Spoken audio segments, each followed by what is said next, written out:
Okay, good morning everybody. How are you? Glad you could make it to the channel. This morning I'm going to do just a little vlog here. The last video I did, as you know, if you watched it, I went to a antique flea market. And after I got done, I said to myself, I says, you know, I used to be in that business, and I think my viewers deserve me to tell them a story about the pros and cons about being a vendor, you know, at these so-called flea markets, festivals, arts and crafts show. All right, pros and cons. I'm going to try to make this as short as I can because I don't want to bore you guys to death because, you know, I just want to tell you my story, how I got into it. When I got into it, I started out with a school bus and looked like a gypsy. I'm telling you, I couldn't do very well at all. I sold a few things, but it wasn't the greatest. And another thing too is that sorry about that. Another thing too that I want you guys to know that I was a special type of a vendor. I was a photographer. You know, I did a lot of photography in that, and I was into photos and you know, pictures and all that stuff, and I love that, you know, and I wanted to sell something that I enjoyed selling, so I always was into pictures and that. So that was the thing that I wanted to sell when I was going to do this. And another thing that was good about it is that you could take your stuff and you could sell at a festival, a flea market, and also a craft fair. See, because it's a craft, you know, you take the photos and you frame them and it's yours. You know, it's a craft, it's what you do. And a lot of craft shows are juried. They want you to make the stuff, otherwise they won't let you in. So I could do all three shows, you know, festivals, where they had arts and crafts and flea markets, and then also the plain old flea market where you see nothing but tables of junk that people get at auctions or they get at you know, liquidations that somebody died and they come in and they buy the whole house or whatever, you know. And that's how they get the stuff, really cheap, and then they go out and they sell it. I didn't want to mess with that stuff. That's too much work, you know, so I got into the picture business. So to make a long story short, I started out with little 5x7s that were wildlife art, and they're just photos, all it was. And I framed them, and I put them in my own frames, made my own frames, and I was selling them 3 for $5. And man, I'm telling you, I couldn't keep up with it. I couldn't make them fast enough. I sold probably, I'd take along maybe 1,000 every weekend, and at the end of the weekend, I'd have like maybe 100 left. That was it. And that's how well they sold, 3 for $5. But the sad part is you didn't make a lot of money.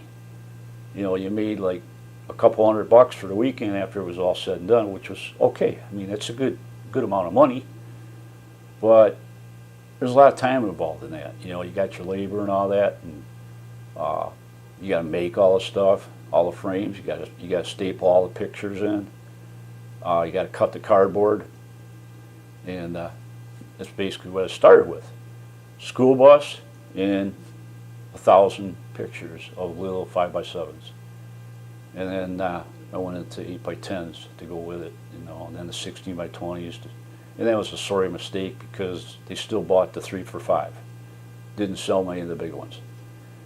So that's kind of the end of that. And then the school bus blew up, the motor. So my dad decided to help me out, and I told him that we got too many problems with rain, and it's just a big hassle. I says the way we should go is, I said we need a walk-through trailer, and I took him up to take a look at it over by Big O's up at Baraboo, Wisconsin, and that was 1993.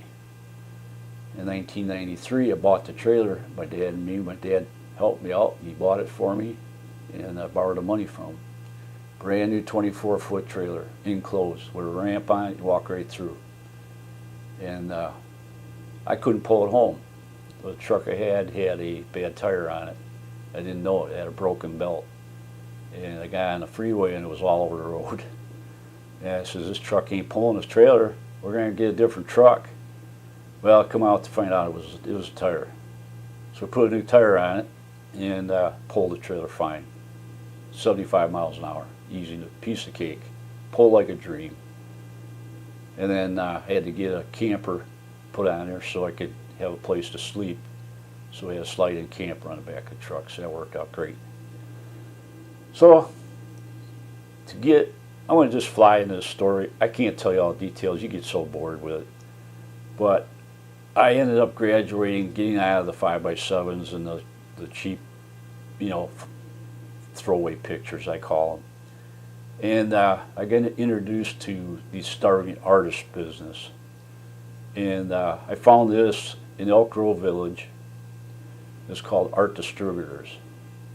And you can walk in there and, you just got to set up an account, of course. You got to be in business. You got to have a tax number and everything, which I did.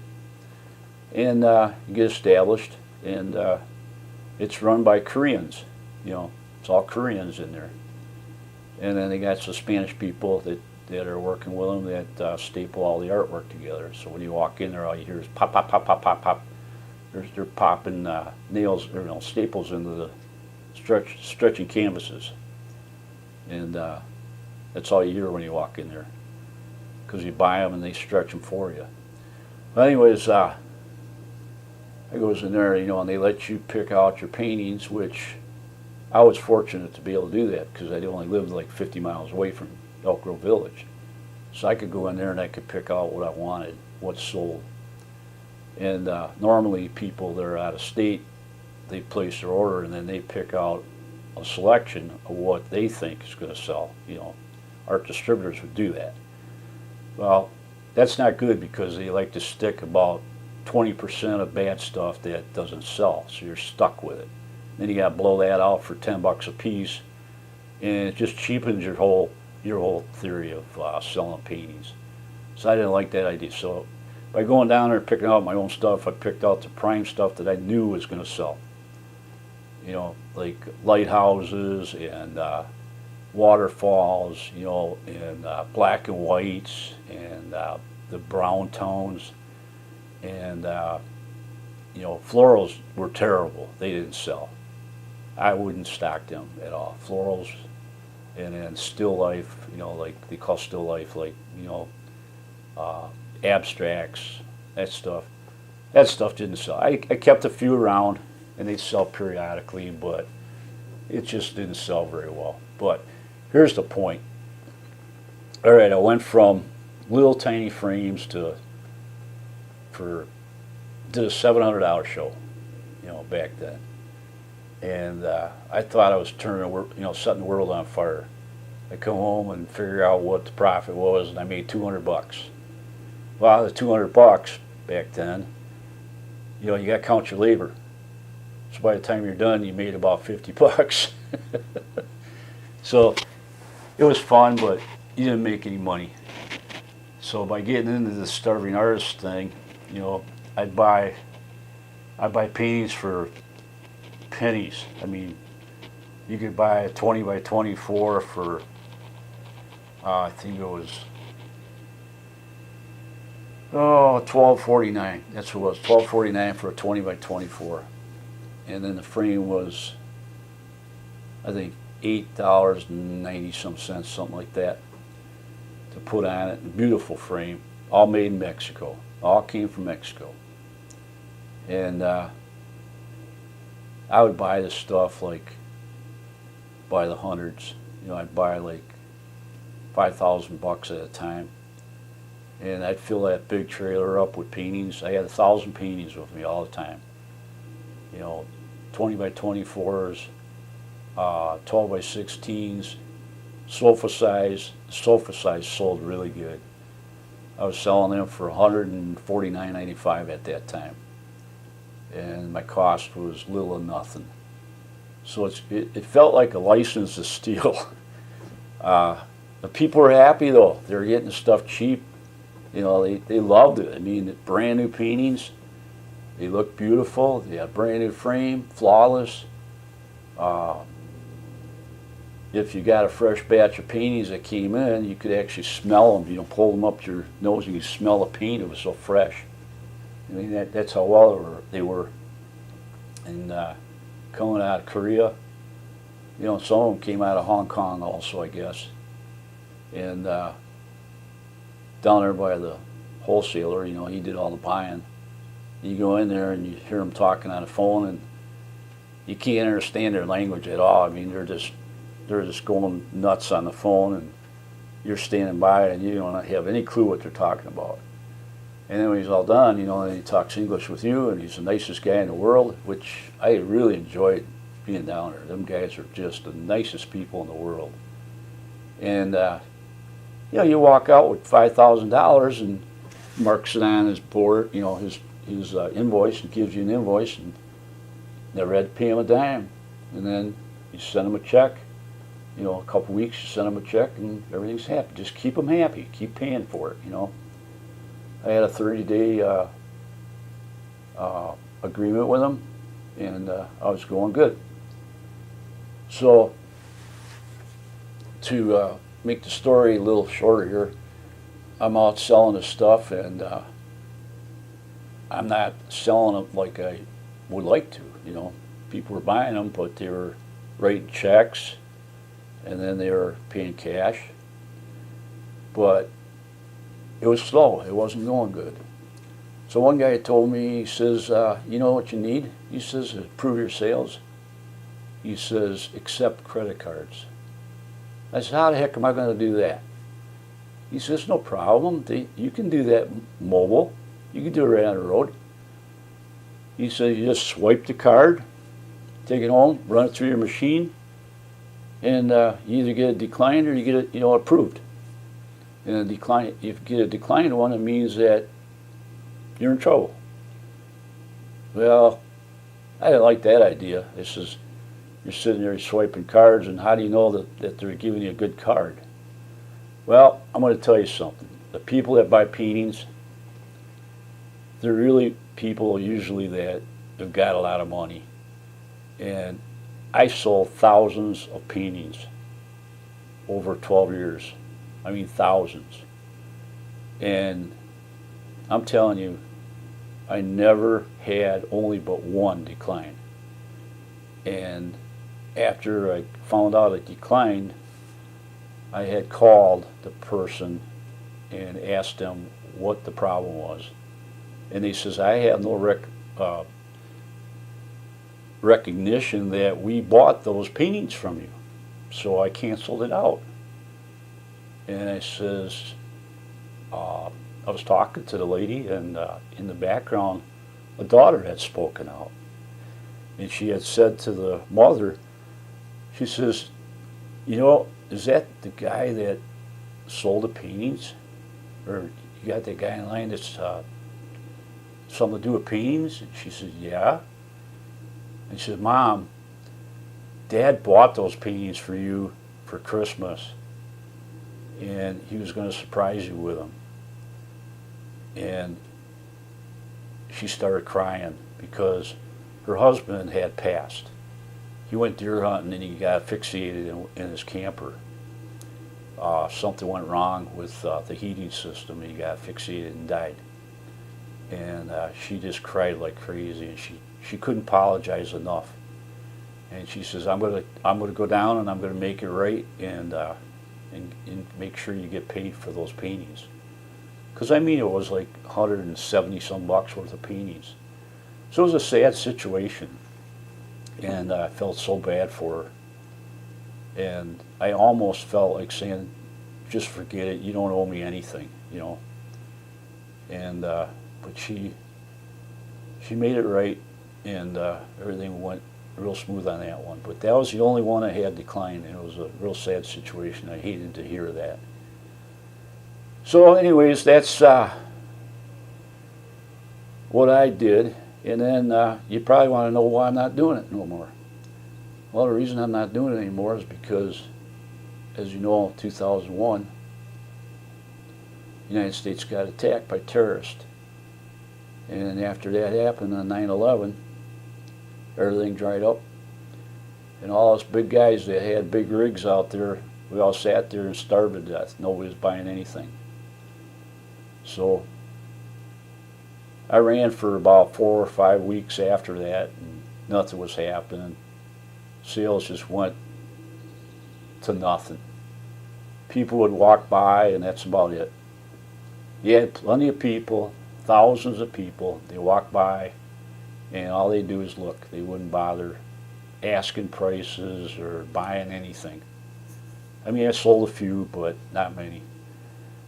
So then we were up at Toma Tractor Pull, and that's where the tornado hit back in my early days with the school bus. And I told the wife, I says, you know, this is going to have to be our last show. We can't survive. So we're going to park the trailer and keep all our stuff, wait a couple years and see if this blows over and maybe we'll start up again. Well, that never happened. It went on for 10 years.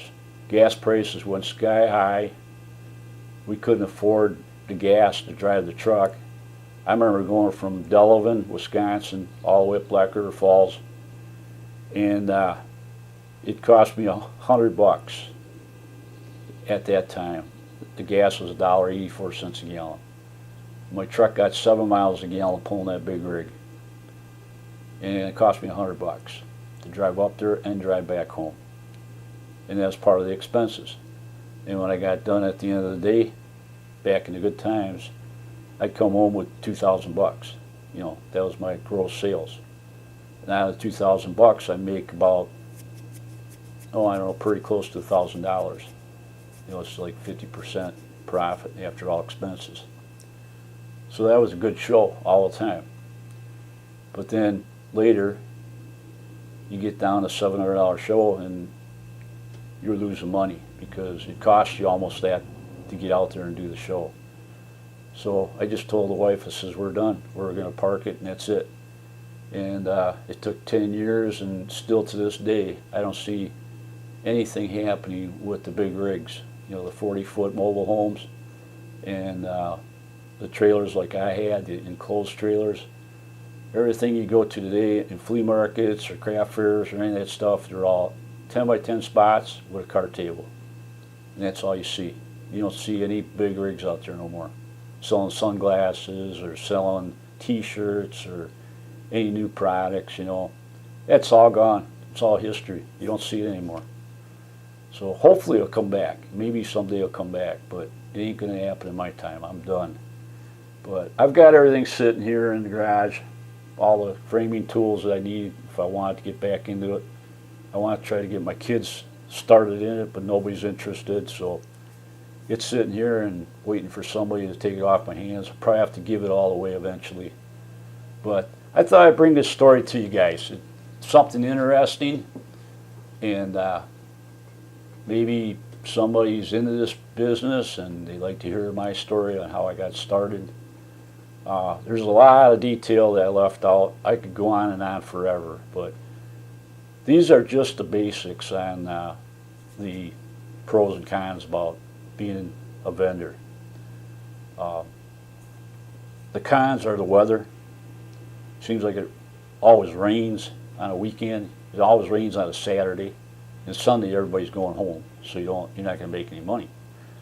So that was a big problem. That was a big thorn. That's a con. Another con is that you never got electric when you want it. Excuse me. And electric is very important because I got to fire up the air compressor to do the stapling. So luckily I had a portable battery operated stapler. It ran with gas and then a battery for the spark, and I could shoot the paintings in with that, with the frames, and that worked out. But I didn't like using it; it didn't work very well. So most of the time we had electric. And let's see, some more cons. The cons. Another con that was bad is getting the right spot. Always get in the right spot.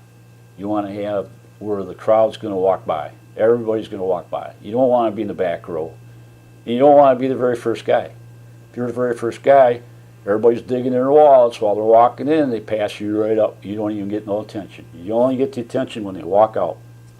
So if you're going to be the first guy set up as a vendor, you might as well forget it. You're not going to make any sales. So you want to be in that good row where everybody goes through. And that's my advice on that. That's another con. The pros about it. Pros is that you can stay on the site. You can camp there overnight. Don't cost you anything. You don't have to have a motel or nothing. You stay right in your camper. You cook your food right there when you need it. You can go inside your camper during the day, get a sandwich, come back out, take care of people. That's pros on that. It's just a lot of fun. You meet a lot of people, meet a lot of friends, and I miss the heck out of it. I just miss the heck out of it. I wish I could go back to them days, back in 1993 all the way up to now. It'd be great. But now it's a whole different story. Everybody is out there with a van and a cart table. That's all you see. There's no motorhomes that are 40-foot brand new. They're selling jewelry and sunglasses and t-shirts and all that stuff. That stuff's all gone. You don't see it anymore. I mean, you go to a Prairie du Chien Rendezvous, you might see a few of them, but not many. Costs way too much to park a big rig. You know, they get way too much money. So folks, I'm going to let you go, and glad I could visit with you this morning. And this is my vlog for today, and I hope you enjoyed it. So hit that like button and subscribe to me if you're brand new to the channel. I got a lot of different things on my channel that you need to look at. Take a look at last week's video, and it'll show you everybody that's out there selling the antique items for the antique flea market that was going on at the fairgrounds. Take a look at that video. And yeah, I got Prairie du Chien Rendezvous too. Check that one out. It shows a big gigantic flea market out there, and give you an idea what it looks like about a year ago. So alright, we'll see you later. You take care. Like I said, hit that like button, subscribe to me if you're new, and leave some comments. I appreciate it. So we'll see you in the next video. Alright, you guys have fun. See you later. Bye. Okay folks, here we're going to do a shout out. Couple shout outs today. Let's see what we got. We got Land Y Gath. Let's help him out. He's got 597 for subscribers. He can use all the help he can get. He's up. Well, he wants to get to that 1,000 mark like everybody else, and it's hard to do. It takes a while. Check him out. He's got a lot of videos. I show you here. Scroll down. I'm sure that there's something in there for you guys to take a peek at. You know, don't always look at the very first video you see. You know, scroll down and check some of the other stuff out. You know, that's the trouble. A lot of people don't search and look at the old videos. You know, you got an old video from way back that's only got 60 views. You know, like here's one for 84 views. You know, check it out. What the heck? You got nothing to lose. It's only 1 minute, 24 seconds. I mean, that's what I do. You know, I go way down and I check some of the older videos out. You know, it's just a suggestion. You don't have to do it. Don't do everything I tell you to do. But, yeah. I think it's Iron Y Gas, or it's Land Wygath. I think it's Land Wygath. Sorry if I pronounce your name wrong, but yeah. So that's that channel there, and let's check out this one here. I gotta give this guy a lot of credit. He's supported me so well, and he deserves another shout out. I gave him a shout out a while back, and he deserves another one. He supports me so well. He watches every video I make, and I try to do the same to him, but a lot of times I don't have the time. It's hard to have the time to watch all these videos, but I try my best. So he had some train videos I was interested in to see, and he's doing a real good job on those, and them are getting some really nice views. So, you know, if you got some, you know, trains that you want to do on your channel or something, I'm telling you that they get the views. I did a couple myself, and they seem to be getting a lot of views. People are into trains, like trains for some reason, especially old ones. And on this one that I was looking at this morning, he had the big boy.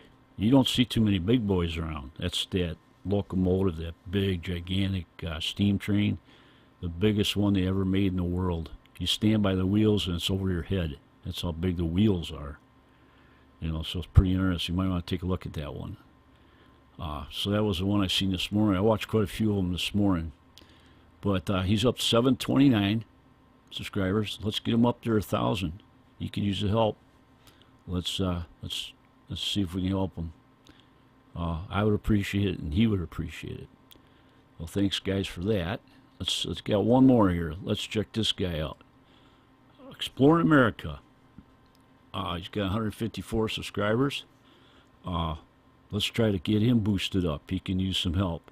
He had to start his channel over. I guess he got hit with some copyright strikes a while back, and he decided to redo the channel. He's an awesome guy. He does a great job on narration. He's got a great voice. He does editing very well. I really enjoy this guy. I watch him quite a bit. And he's a historian, and he does narration on all his videos, and does a great job. So give him some help and see what you can do.